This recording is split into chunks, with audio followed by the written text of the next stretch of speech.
আমি এখানে দেখাবো কিভাবে মাইক্রোসফট ওয়ার্ডে কোনো কিছু ড্রয়িং করে সেটাকে প্রিন্ট করা যায় এবং আবার প্রিন্টটা বাদ দেওয়া যায়।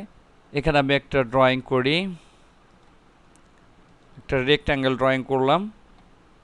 করার পর এখন আমি ফাইল মেনুতে যাই, এখানে প্রিন্টে ক্লিক করলে দেখা যাবে এই অবস্থা যদি আমি প্রিন্ট করি তাহলে এই ড্রয়িংটা প্রিন্ট হবে।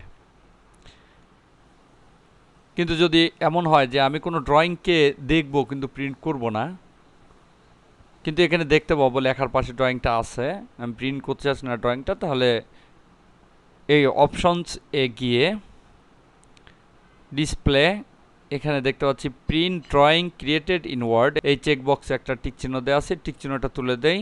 ওকে, এবার ফাইল থেকে প্রিন্টে যাই। তাহলে দেখতে পাচ্ছি এই ডকুমেন্টে যে রেক্ট্যাঙ্গেলটা আমি তৈরি করেছিলাম সেটা এখানে প্রিন্টে আসবে না। অর্থাৎ এখানে যদি এই টিক চিহ্নটা না থাকে তাহলে মাইক্রোসফট ওয়ার্ডে যদি কোনো ড্রয়িং করি সেটা প্রিন্ট হবে না। আর যদি আমি এখানে টিক চিহ্নটা দেই তাহলে এখানে যে ড্রয়িংগুলো আমি আঁকবো সেটা কাগজে প্রিন্ট হবে। ডিফল্ট অবস্থায় এখানে টিক চিহ্নটা থাকে।